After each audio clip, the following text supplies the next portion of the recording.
60+ secret क्या है? तो अगर आपको देखना है तो इस वीडियो को एंड तक देखिएगा। आज की वीडियो में मैं आपको बताने वाली हूँ कि ड्राफ्टिंग में आप 60+ स्कोर कैसे कर सकते हो एंड रियल मिस्टेक्स जो स्टूडेंट करते हैं ड्राफ्टिंग पे। क्योंकि मैं अभी जो आंसर राइटिंग क्वेश्चंस ले रही हूँ तो उसमें जो अभी कुछ न्यू बच्चे जो ज्वाइन कर रहे हैं अभी, तो वो ड्राफ्ट्स को बहुत गलत तरीके से लिख रहे हैं, जिस फॉर्मेट में हमें लिखना ही नहीं चाहिए। जो मॉक टेस्ट पेपर है, आप मॉक अटेम्प्ट कर रहे हो, मतलब आप पेपर के लिए एकदम रेडी हो, बट आप उसमें ड्राफ्ट्स का फॉर्मेट ही नहीं सही से कर पा रहे हो। एंड तो कुछ जो मिस्टेक्स कर रहे हैं स्टूडेंट्स, वो मैं आपके साथ डिस्कस करती हूँ। लाइक क्वेश्चन में दिया हुआ था, ये क्वेश्चन था कि क्वेश्चन में अगर एंड अमर के बीच में था, बट आपने mister A and B use कर दिया, तो ये तो गलत हो गया ना। जब क्वेश्चन में दिया हुआ है तो आप वो यूज करोगे। अब आपने साइन कर दिया है, यहाँ पे साइन नहीं कर सकते आप, वहां पे आपको स्पेस लगा के आनी है। आपने पर्सन का एज और डेट प्लेस कर दिया। हम एग्जाम में कभी भी डेट प्लेस कोड करके नहीं आते हैं, क्योंकि हमें नहीं पता उस डेट में एग्जामिनर ने क्या सोच के रहा हो। ठीक है, तो हम स्पेस लाइन दे देंगे, हम कुछ कोड करके नहीं आएंगे। ठीक है। एंड ड्राफ्ट में अगर जनरल पावर ऑफ अटर्नी पूछा है तो हमें जनरल पावर ऑफ अटर्नी के फॉर्मेट में लिख के आना है। गिफ्ट डीड पूछा है तो गिफ्ट डीड के फॉर्मेट में लिखना है। स्पेशली पिटिशन पूछा है तो हमें रिप्लाई ऑन मैरिट्स एफिडेविट सब लिख के आने हैं। तो हम हाफ में नहीं लिख के आना है। एंड अगर कोई केस स्टडी क्वेश्चन है तो उसको प्रॉपर सॉल्व करके आना है। कोई डायरेक्ट क्वेश्चन है तो डायरेक्ट क्वेश्चन में पहले इंट्रोडक्शन शॉर्ट देंगे, उसके बाद हम इसको एक्सप्लेन करेंगे। कोई मीन स्मॉल पॉइंट्स में स्मॉल हेडिंग्स बना के एक्सप्लेन करना है। ठीक है, तो ये कुछ मिस्टेक्स होती हैं जो स्टूडेंट्स कर रहे हैं। अब जो मेनली पूरी हम मिस्टेक्स की बात करें तो सबसे पहले कि वो पार्टीज का नाम गलत लिख देते हैं। लाइक ट्रस्टी लिखना है एंड डोनर लिखना है तो डोनर डोनर लिख दिया। एम्प्लॉयर एम्प्लॉय नहीं लिखना था। कंपनी और एम्प्लॉय लिखना था, ऑन बिहाफ ऑफ एचआर लिखना था, तो एम्प्लॉयर एम्प्लॉय लिख दिया। तो ये कुछ मिस्टेक्स होती है पार्टीज की। एंड जो हमें क्लॉजेस लिखने होते हैं वो प्रॉपर नहीं लिखे होते हैं। एंड जो वेयर एज में हम फैक्ट्स बताते हैं क्वेश्चन के, वो अपने अकॉर्डिंग लिख देते हैं। तो ये सब मिस्टेक्स हैं जो हमें नहीं करके आनी है ड्राफ्टिंग के पेपर पे। अब ड्राफ्टिंग का अप्रोच क्या होता है हमारा, चैप्टर नंबर 1 to 14 का देख लेते हैं। जो हमारे चैप्टर नंबर 1 है वो इजी होता है, चैप्टर नंबर 2 भी इजी है अगर आप पढ़ दोगे तो। अगर वन हाफ आवर दिया कंप्लीट। चैप्टर नंबर 3 में एक्ट्स है बहुत सारे, तो उसको पढ़ने के लिए आपको एक एक एक्ट करके पढ़ना होगा। चैप्टर नंबर 4 5 6 उसमें सिर्फ एग्रीमेंट डीड्स और उसकी थ्योरी है, तो अच्छे से हमें उसको पढ़ के जाना है। एंड एग्रीमेंट और डीड पढ़ते वक्त हमें साइड में मार्किंग करते हुए जाना है कि हाँ ये इसके पॉइंट का कीवर्ड ये है। अगर हमने कीवर्ड देख लिया तो हम एग्जाम में डायरेक्ट लिख पाए। तो हमें कीवर्ड्स देखते हुए जाने हैं ड्राफ्ट के सारे, एंड अंडरलाइन करते हुए जाना है लास्ट दिन में रिवीजन करने के लिए।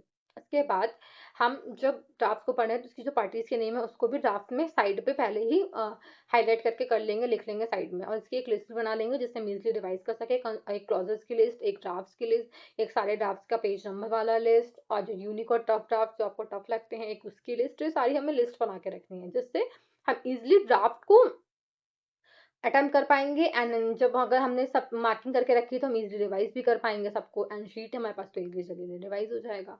तो ये हमें करनी है। और जो मिस्टेक्स ही हमने देख ही लिया है कि गलत पार्टीज के नेम लिख देते हो, क्लॉजेस गलत लिख देना, लैंग्वेज प्रॉपर यूज नहीं करना, एंड ड्राफ्ट के फॉर्मेट्स अच्छे से नहीं लिखना, एंड स्मॉल हेडिंग्स का यूज नहीं करना, डायरेक्ट पैराग्राफ पैराग्राफ का लिख देना। तो ये कुछ मिस्टेक्स हो गए। अब हम चैप्टर नंबर 1 to 14 का अप्रोच देख लेते हैं। चैप्टर नंबर 1 हमारा ईजी होता है, चैप्टर नंबर 2 भी हमारा ईजी है। उसमें अगर आप पढ़ लोगे तो डायरेक्ट क्वेश्चंस बनते हैं, ज़्यादा हार्ड बनने के चांसेस नहीं। चैप्टर नंबर 3 से केस स्टडी आती है, कि उसमें बहुत सारे एक्ट्स हैं जो हमने एग्जीक्यूटिव एंड सीटेबिलिटी में पढ़ा हुआ है, बट इसमें अभी शॉर्ट में दिया हुआ है, तो वो एक्ट से क्वेश्चन पूछते हैं। एंड उससे केस स्टडी आती है तो वो हमें अच्छे से पढ़ना। 4 5 6 एग्रीमेंट्स एंड डीड्स हैं, इससे भी क्वेश्चन आते हैं। एंड तो हमें डीड और एग्रीमेंट्स एंड थ्योरीज को सबको अच्छे से पढ़ के जाना है। 7 चैप्टर ओपिनियन CS3 उसको भी अच्छे से पढ़ के जाना है, इससे भी 5 मार्क्स क्वेश्चन आ ही जाता है। ओपिनियन क्या होती है वो हमें अच्छे से जानना है। उसके बाद आता है chapter number 8 commercial contract and management, उसको भी हमें अच्छे से पढ़ के जाना है, क्योंकि उसमें क्या होता है कि क्वेश्चन आते हैं, केस स्टडी आती है उससे भी, तो वो अच्छे से पढ़ लेना। Chapter number 9 and 10 judicial and trading हो गया, इससे भी हमारे पास लाइक ड्राफ्ट्स आ सकते हैं इससे हमारे, एंड थ्योरी भी आ सकती है। तो ये दोनों चैप्टर सिमिलर ही होते हैं, तो इन दोनों को अच्छे से पढ़ लो। चैप्टर नंबर 12 और 13 ही थोड़ा लंडी एंड डिटेल है। अगर अभी तक आपने उसको नहीं पढ़ा है तो उसको अभी आप किसी मैराथन से कंप्लीट करने का ट्राई करना, एंड उसके एक शॉर्ट नोट्स रखना जिससे आप इजीली रिवाइज कर सको।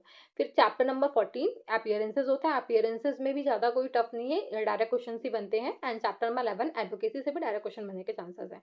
तो ये आपका ड्राफ्ट का अप्रोच होना चाहिए। और अगर अभी भी आपने ड्राफ्ट की प्रैक्टिस नहीं करी तो डेली ड्राफ्ट की प्रैक्टिस कर सकते हो। और अगर आपको daily answer writing practice join करना है तो वो भी ज्वाइन कर सकते हो, उसकी डिटेल्स डिस्क्रिप्शन में है। एंड अभी भी आप अपने ड्राफ्ट्स को प्रिपेयर कर सकते हो, क्योंकि ड्राफ्ट्स में बच्चे बहुत मिस्टेक्स कर रहे हैं।